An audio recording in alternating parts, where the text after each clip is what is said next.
101. Le score est là. La qualification pour les quarts de finale de la Coupe d'Afrique est assurée. Sur le papier, on se dit, voilà, c'est une affaire rondement menée, la logique a été respectée. La logique du favori, oui, mais si on s'arrête juste au score, on passe à côté de tout le match en fait. C'est exactement ça. Ce score, il est presque trompeur. Il masque une soirée qui a été bien plus compliquée que ce que les chiffres laissent penser. Et pour décortiquer cette histoire, justement, on a plusieurs sources aujourd'hui. On a le compte-rendu à chaud du site WeSport qui nous plonge vraiment dans l'ambiance. Presque fiévreux, oui. Et on va croiser ça avec des analyses un peu plus posées pour comprendre ce qui s'est vraiment joué. Voilà, notre mission c'est un peu de démêler le ressenti de l'analyse, le spectaculaire de l'efficace. Parce que ce match, il a commencé par un scénario Que personne, mais alors absolument personne, n'avait anticipé. On s'attendait à un siège du but soudanais. et c'est tout l'inverse qui s'est produit. C'est le Sénégal qui s'est retrouvé sonné sous le choc d'un véritable coup de tonnerre. Alors, allons-y. Ce début de match, ce qui m'a frappé tout de suite dans le récit de WeSport, c'est la description de l'approche du Soudan. Oui, Il parle d'un bloc haut, d'un pressing agressif. Franchement, pour une équipe considérée comme l'outsider, c'est audacieux. c'est plus que de l'audace, c'est un vrai pari tactique leur entraîneur Kwesi Appiah. Il a refusé de subir. Il n'a pas voulu garer le bus, comme on dit. Pas du tout. L'idée, c'était d'aller chercher les Sénégalais très haut, de les empêcher de construire leur jeu tranquillement. C'est une stratégie qui demande une discipline et une condition physique énorme. Et ce pari, il s'avère payant, mais quasi instantanément. Ah oui, ça n'a pas traîné. On joue depuis seulement 6 minutes. Et là, Abdallah, le Soudanais, qui envoie une frappe, qui finit au fond. Le fameux coup de tonnerre décrit par le journaliste. Et il ajoute une précision chirurgicale. On imagine le silence dans le stade à ce moment-là. C'est un scénario de rêve pour le Soudan. Marqué si tôt contre le grand favori, ça change toute la psychologie du match. Ce n'est pas un but chanceux. C'est un véritable exploit technique qui a laissé Edouard Mendy, le gardien sénégalais, sans réaction. Le champion d'Afrique est donc mené au score. Le doute s'installe. Forcément, Et j'aime bien la formule de WeSport. Le Sénégal est touché mais pas coulé. Concrètement, qu'est-ce qui se passe sur le terrain après ça? On aurait pu assister à un effondrement. c'est là que l'expérience d'une grande équipe entre en jeu. Il n'y a pas eu de panique. La réaction, elle a été progressive. Méthodique. Voilà, méthodique. L'article souligne que le ballon circule mieux, que la pression s'intensifie. En clair, le Sénégal a élevé son niveau de jeu d'un cran. Et la révente, elle passe par qui? Le journaliste met en avant le trio offensif, Sadio Mané, Ismaïla Sarr, Nicolas Jackson. Oui, en grande partie, ils ont commencé à multiplier les appels, à provoquer, à user la défense. Mais il n'y a pas que. L'analyse tactique montre aussi le rôle crucial de Pape Gueye au milieu, qui a commencé à se projeter beaucoup plus. Ah d'accord, la révolte était collective en fait. Complètement. Ce n'était pas juste une somme d'individualité. Mais en face, il y a un mur, un homme qui refuse de céder.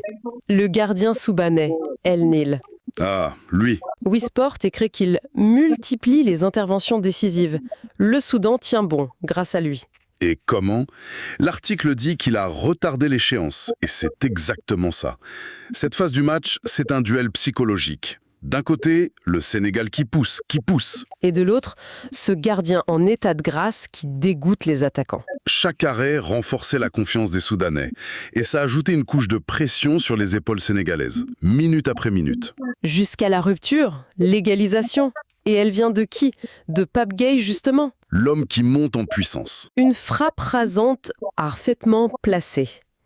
Mais c'est surtout le mot utilisé par le journaliste qui est fort. Il dit que ce but libère enfin les champions d'Afrique. Le choix du verbe libérer est parfait. Il résume toute la tension qui s'était accumulée. Ce n'est pas juste un but pour égaliser. Non, c'est bien plus que ça. C'est effacer le doute, c'est briser le sortilège de ce gardien qui paraissait invincible.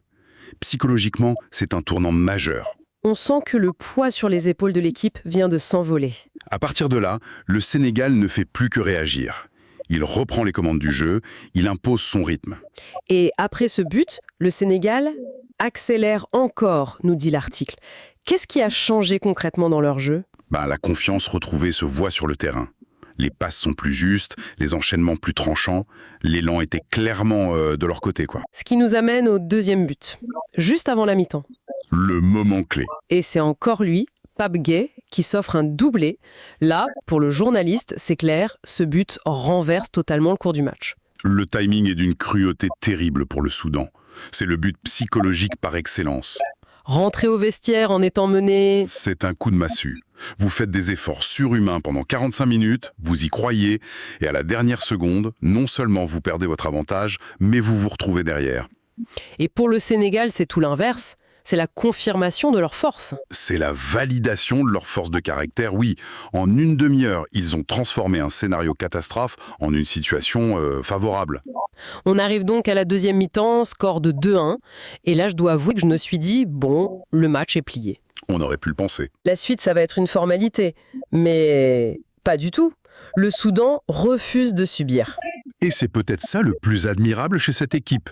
Ils ne sont pas revenus pour limiter la casse, loin de là. Ils sont revenus avec la même intention qu'au début. Exactement, leur fameux pressing haut.